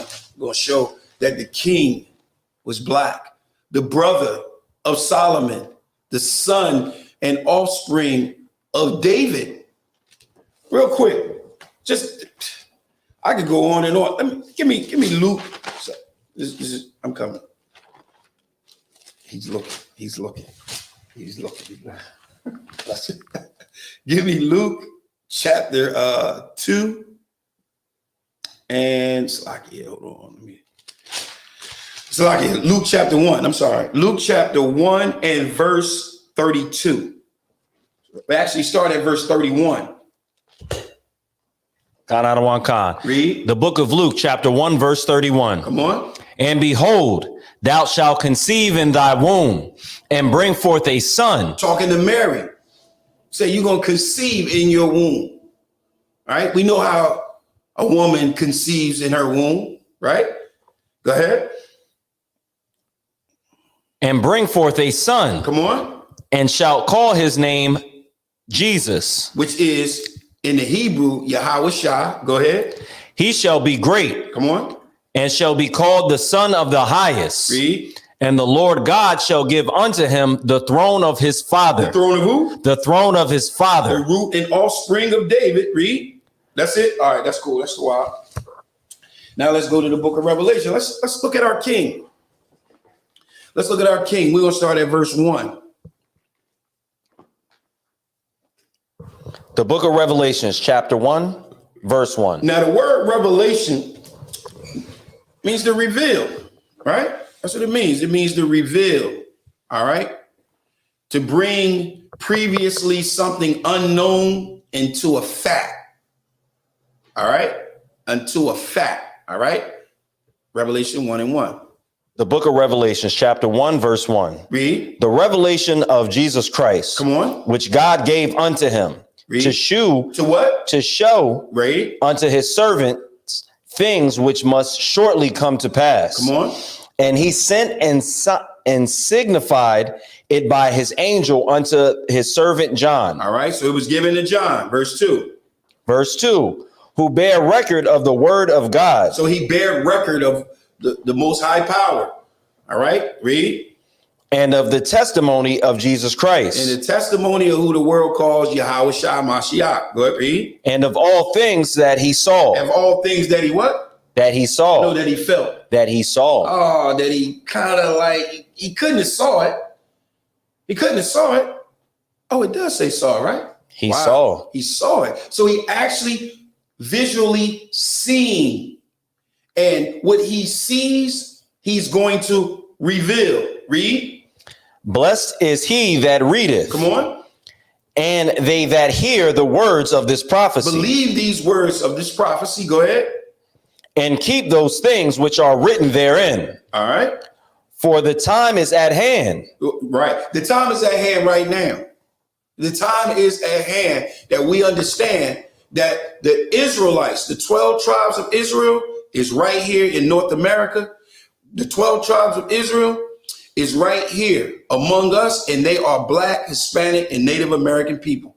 Verse 7. Verse 7. Behold, he cometh with clouds. Come on. And every eye shall see him. Every eye shall see him. So if he's telling you that he's going to be coming in the clouds and every eye is going to see him, he's going to tell you what you're going to see. All right. That's what he's going to tell you. He's going to tell you exactly what you're going to see. Go down to verse 11. Verse 11. Read. Saying, I am Alpha and Omega. This is what Yahweh Shai is saying. Read. The first and the last. Come on. And what thou seest. And what thou what? What thou seest. And what thou feel. Seest. And what thou think. Seest. And what thou see. Read. Write in a book. Write it in a book. What you see, write it in a book. Read. And send it unto the 7 churches. So what you see, you write it in a book and you send it to the 7 churches. Come on. Which are in Asia. Read. Unto Ephesus, Salakia, and unto Smyrna. Go ahead. And unto Pergamos, and unto Thyatira, and unto Sardis, and unto Philadelphia, and unto Laodicea. So he's saying, what you see, write it down, right? He used this. He said in verse 1, he said Saul. In verse 2, he says Saul. In verse 7, he says see. In verse 11, he says see. Now in verse 12, read. Verse 12. And I turned to see the voice. I turned to feel. See. He turned to see. Read. The voice that spake with me. Come on. And being turned, I saw 7 golden candles. I saw. He's still seeing. He's using his visual to see. He turned to see. Right? So he's looking. He's seeing this. Read. 7 golden candlesticks. Come on. And in the midst of the 7 candlesticks, one like unto the Son of Man. Now John is letting you know that I see one like unto the Son of Man. How could John say that if he didn't see him? Oh, he did see him. This is one of his apostles. So he did see him. So that's why he said, and in the midst of the 7 candlesticks, one like unto the Son of Man. Read. Clothed with a garment down to the foot. Come on. And girt about the paps with a golden girdle. Come on. His head of his hairs were. His head. Read. Of his hairs were white like wool. Come on. As white as snow. Read. And his eyes were as a flame of fire. All right, now look. He says, and I heard this boy Geno Jennings say this. It's real weird what he said. In verse 14, it says, his head and his hair were white like wool. So he is saying that this is saying that he saw a white head, right? And white hair. This dude is weird. The Christians will say anything. White head and white hair, right? I'm going to show y'all real quick how you precept this. Go to Deuteronomy, hold that. We're going to go to Deuteronomy. I think we're going to go to the one, Deuteronomy 10. I mean, Salakia, Daniel. Salakia. Daniel. Boom. Daniel chapter 7 and verse 9. This is how you precept this. This is not that hard. But this Geno Jennings guy said the craziest thing I've ever heard. I'm going to do a show on that too. All right, you got it? Daniel chapter 7 and verse 9. Sir. Read. The book of Daniel chapter 7 verse 9. Come on. I beheld till the thrones were cast down. Come on. And the Ancient of Days did sit. This is the Most High did sit. Read. Whose garment was white as snow. Read. And the hair of his head. The what? The hair of his head. The what? The hair of his head. The hair of his head. Read. Like the pure wool. So the hair of his head is like the pure wool. Go back to Genesis. Revelation. Now read verse 14. Verse 14. His head. Salakia. Matajiala, can you pull up an image of one with white hair and white beard?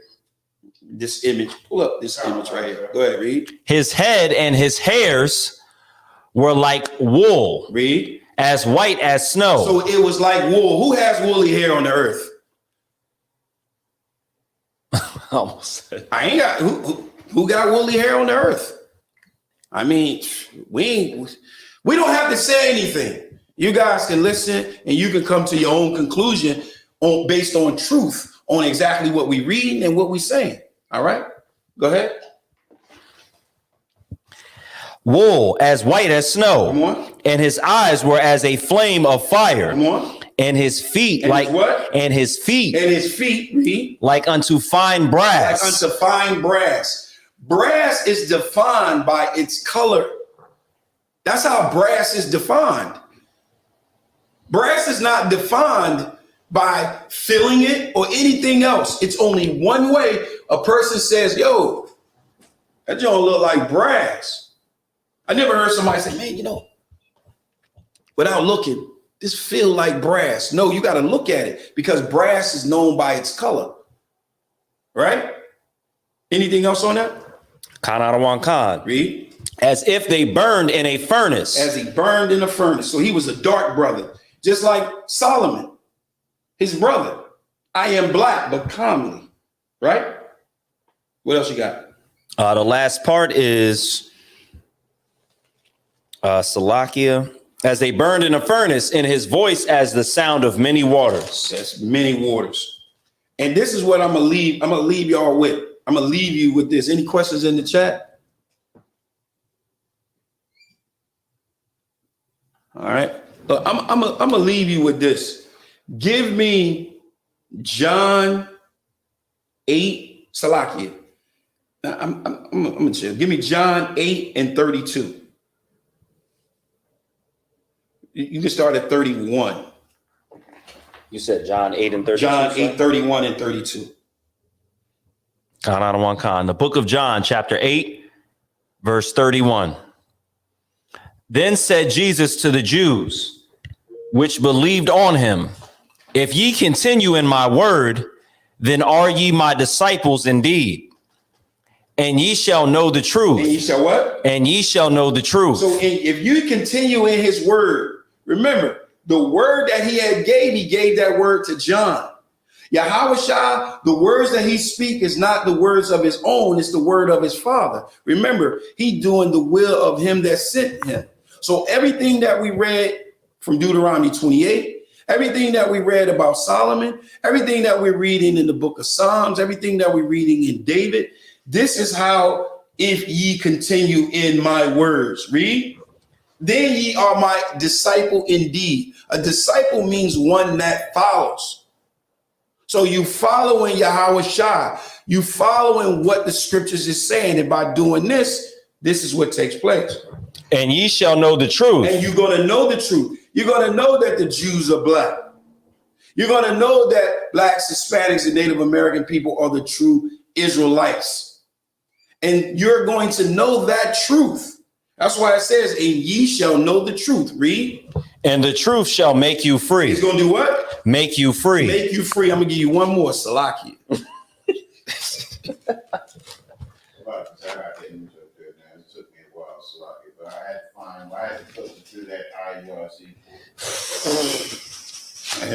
We're going to go to... Yeah, you can take that now. Jeremiah, this is the last one. Jeremiah chapter 3. In verse 18. So keep in mind,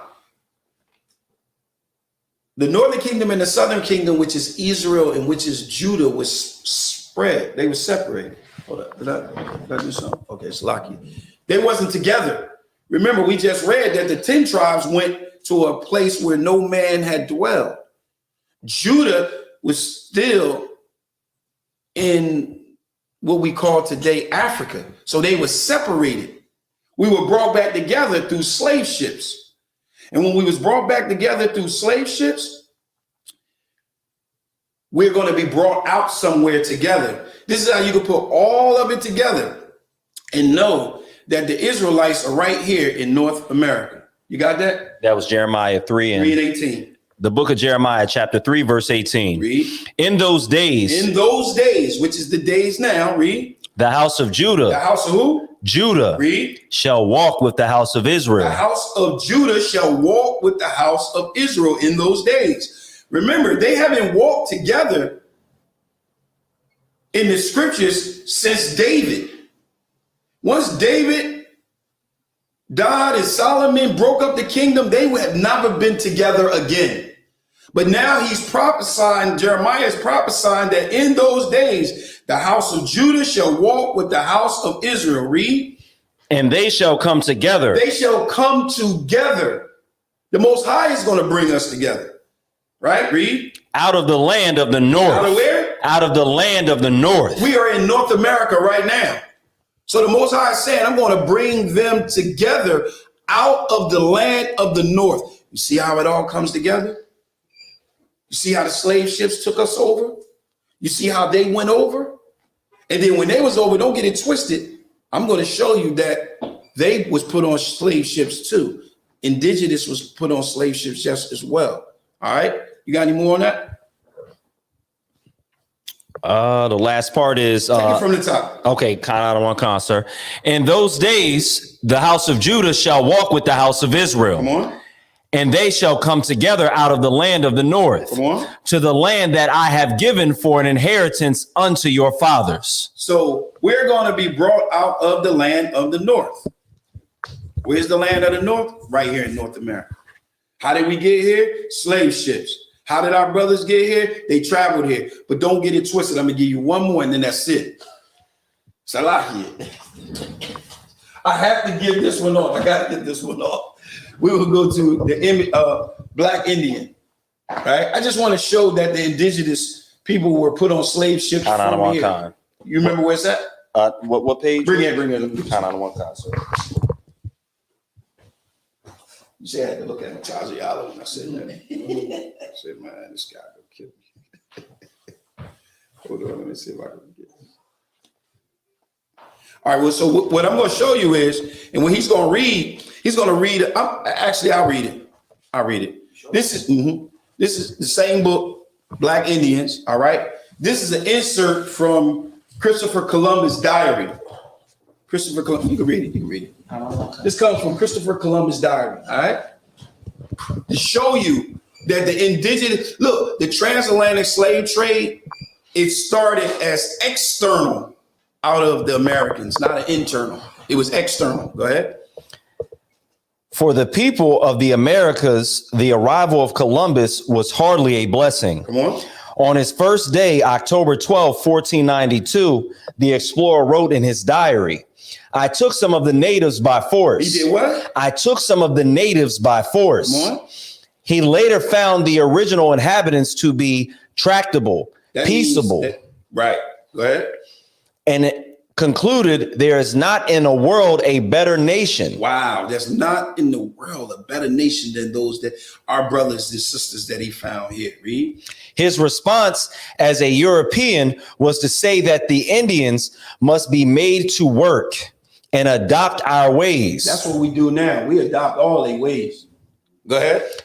The Christopher Columbus, whose unique seamanship and courage had opened the Americas to European penetration, also began the transatlantic slave trade. So he began the transatlantic slave trade. Watch this. Go ahead. He started by shipping 10 chain Arawak men and women to civil Spain. So the transatlantic slave trade started with our indigenous people, that brothers and sisters that was here, they were shipped out. All right. Any questions? That's all I wanted. That's all I want. You got anything you want? You got anything you want to add? You good? You 12? All right. So we're going to turn the class over to Priest and Officer Mataziala.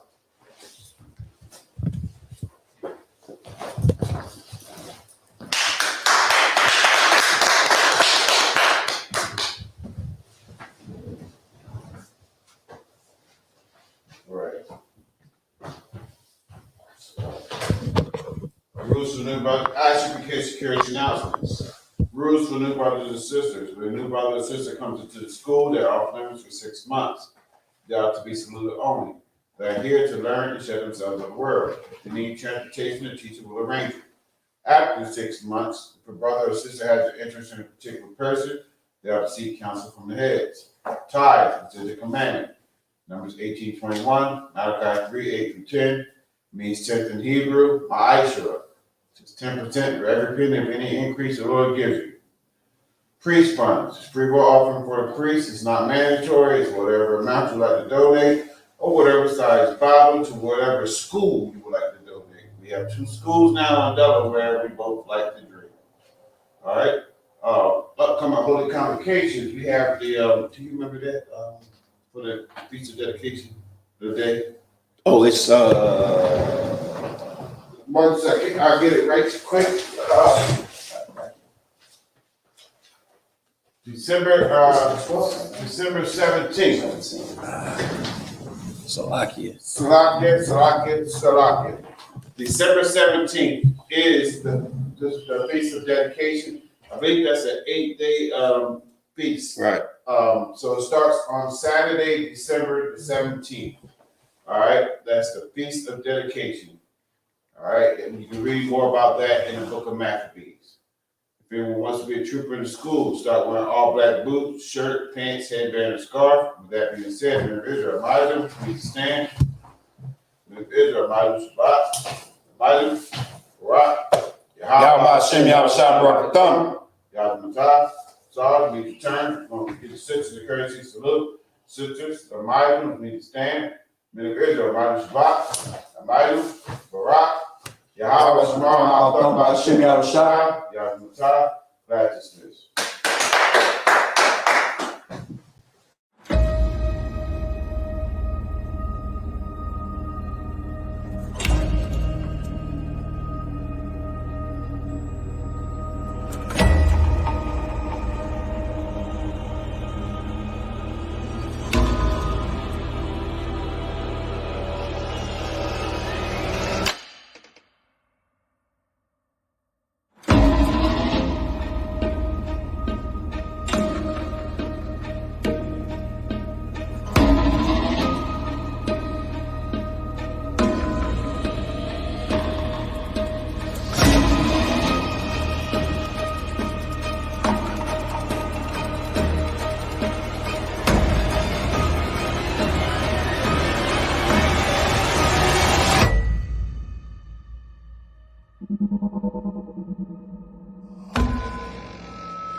Excuse me.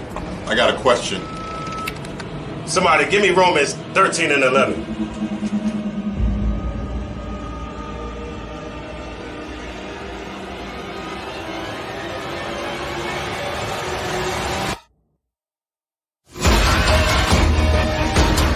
I have a question.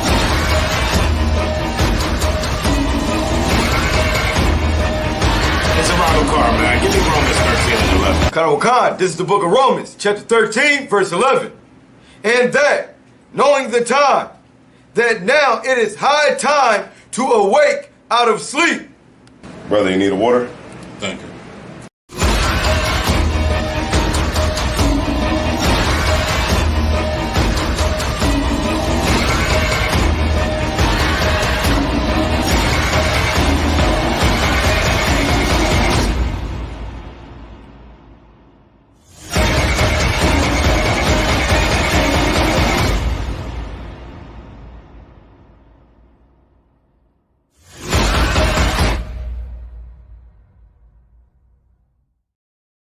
I need something strong with like a lot of like real facts. Like I can't tolerate no nigga. You would lie like that. You do anything to make it look bad. That's what you said, man. It's true. She must have called you.